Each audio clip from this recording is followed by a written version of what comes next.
बूढ़ी दादी रोटी और चटनी बनाकर ग्राहकों को खिलाकर अपना गुजारा करती थी। एक कल्लू नाम का गांव वाला उसके दुकान आता है और रोटी चटनी मांगता है। फिर बूढ़ी दादी रोटी चटनी ले आती है। जब कल्लू नींद में सो जाता है तो वो बूढ़ी दादी अपने असली रूप में आ जाती है और हंसते हुए बोलती है, सो जा बेटा सो जा, आखिर में तो तू मेरा ही शिकार बनने वाला है। फिर तभी उस चुड़ैल की बेटी भी वहाँ आ जाती है और चुड़ैल के पूछने पर माँ, शहर में सारे लोग चौकन्ने हो गए हैं, अब वहाँ शिकार मिलना बहुत मुश्किल हो गया है। मैंने 2 महीने से ताज़ा इंसानी खून नहीं पिया है।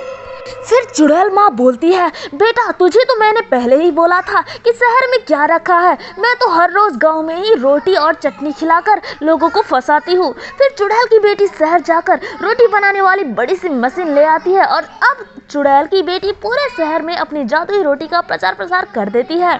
फिर दूर दूर से लोग चुड़ैल की जादुई रोटी खाने के लिए आते हैं और चुड़ैल के जादुई जाल में फंसने लगते हैं। कल्लू नाम का बंदा सो के उठता है और बोलता है, भूख से मेरा पेट दुख रहा है, और घर में पड़ा सारा खाने का चीज खा लेता है, मगर फिर भी उसका पेट में भूख खत्म नहीं होता और उसे वही जादुई रोटी और चटनी खाने का तलब होने लगता है।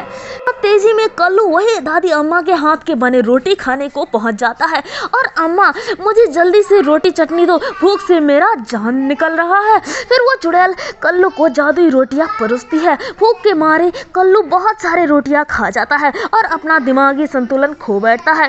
फिर चुड़ैल और चुड़ैल की बेटी दोनों कल्लू को जंगल के रास्ते ले जाते हैं और चुड़ैल कल्लू का खून पीने लगती है। फिर अमावस्या की रात आती है और दोनों चुड़ैल माँ बेटी बलि का बकरा कैसे फंसाए उस बात के लिए चिंतित हो रही होती है। चुड़ैल फ्री खाना खाने का ऑफर रखती है। फ्री में खाना खाने का नाम से बहुत सारे गांव वाले रोटी चटनी खाने के लिए आते हैं। चुड़ैल की बनाई जादुई रोटी चटनी खाके ही सारे अपने सुध बुध खोने लगते हैं और फिर दोनों चुड़ैल माँ बेटी उन्हें जंगल में ले जाकर उनका खून पीने लगते हैं, जिसका पता गांव का सरपंच को चल जाता है। फिर इस बात की पूरी सच्चाई पता लगाने के लिए सरपंच बूढ़ी अम्मा के घर पहुंचता है तो उसे पता चलता है कि वो रोटी बनाने वाली बूढ़ी अम्मा नहीं बल्कि खतरनाक चुड़ैल है। और फिर सरपंच बोलता है, ये दोनों माँ बेटी इंसान नहीं बल्कि चुड़ैल है। इसका मतलब इतने दिनों से ये चुड़ैल हमारे गांववासियों को रोटी चटनी खिलाकर अपना शिकार बनाते थे। दौड़ते हुए सरपंच थम्मू के पास आता है और जंगल में हुई सारी घटनाओं के बारे में उसे बताता है। फिर दोनों साधु बाबा के पास अपनी तकलीफ को लेकर जाते हैं। साधु बाबा बोलते हैं, बेटा तुम लोगों को अब चिंता करने की कोई ज़रूरत नहीं, अब मेरे तंत्र विद्या से वो चुड़ैल अपने आप खत्म हो जाएगी।